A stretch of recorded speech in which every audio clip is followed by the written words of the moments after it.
What's popping this deep fake? I know it's been a little minute.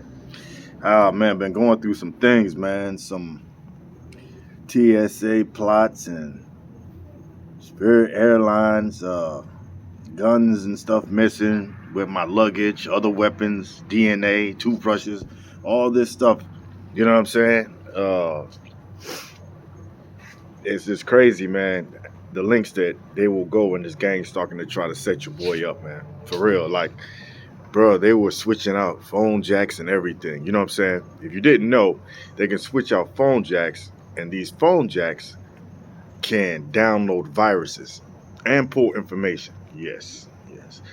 So they was trying to hit the boy phone up on that while I was at a funeral. They love to come to funerals and weddings for some reason. I don't know, something about these people, they're just weird like that. But anyway, back to the missing gun. So, if you didn't know, my gun was stolen. It wasn't an accident or anything like that. It was stolen. Um, I travel with my firearm all the time. You know, legal paperwork. You do the procedure. You fill out the form. It's not stored on the plane, but under the plane. So what they did was they got mad about a gang stalking comment that I made. I had some gang stalkers at the airport, and I was calling them out to let the other TIs see how they look and how they move and the way they try to plot stuff. What they try to do is separate you from your bag when you put it on a little conveyor belt. So when they do that, this is when they do stuff to your bag. When it's going through the TSA or security or whatever, you blah, blah, blah. So they'll do little stuff like that, remove items or plant items or whatever. And I was explaining to the TIs on my video how it's done. So they got pissed about that. So I guess they said they was going to teach me a lesson and, basically steal my gun. So they separated me from my baggage in Atlanta. So I filled out the proper paperwork. They had me take my firearm to TSA when I was in Atlanta, right? They were supposed to mail it back to Hollywood, Florida. So they didn't call me. So if they have any problems with anything, what they will do is call you while you're in the airport waiting on your plane, your schedule, your ride, or whatever you want to call it. And then you'll go through a procedure. I went through this before. So what they did was they didn't call me over the intercom or call me on my cell phone. So basically they snuck the bag, right? They sent me but kept the bag. So then what they did was your package has what they call a file number. You know what I'm saying? A file ID number. That's how you can track your bag. So what they did is when they took the bag, they changed the file ID number. They changed the file ID number. So I couldn't track the original bag. I got all this on tape. So at that point from Atlanta, I don't know where it went. They claimed somebody in Fort Lauderdale did it, but they changed it somewhere in between there. That was, that had something to do with the company. I mean, and so basically what I was telling them was they said, oh, well, we're going to send your bag to your residence. And I'm like, first of all, it's a firearm because it's, I filled out the paperwork.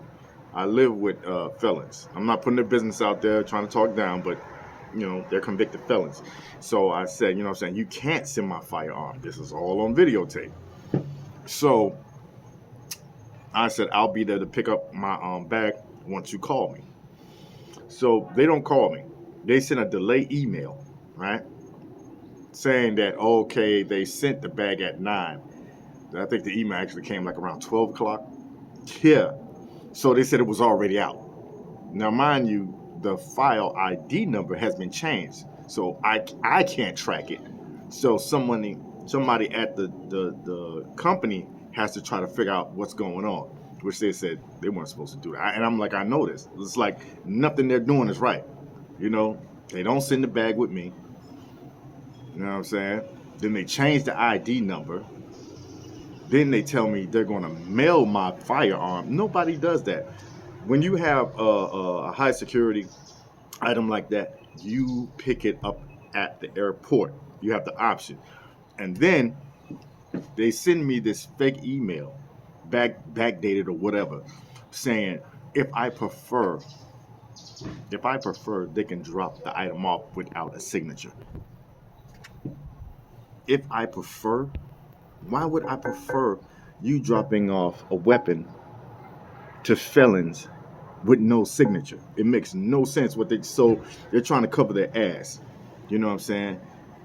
Like, you have my phone number. You know what I'm saying? I told you, do not send my bags, my ID, my DNA, my bullets, my gun, other weapons to the house where other felons live. You know what I'm saying? You chose to do that. So, you know what I'm saying? Of course, they're gang stalkers. So it all runs into play. You know what I'm saying? So that's just what I've been going through. So I got some more information that I think a lot of UTIs need to know about, and I'm gonna drop it in my next video. So this is Deep Fake with another one. Watch these airports. InfoGuard, TSA. Watch these guys. They are shady. Like, they've been trying to get in my bag. I've been traveling a lot lately. And every time I turn around, bro, they're always in my bag. They're always searching me. They always want me to go in the back room. I'm like, no, you're going to search me right here. Do not trust these people, TIs. They are sneaky.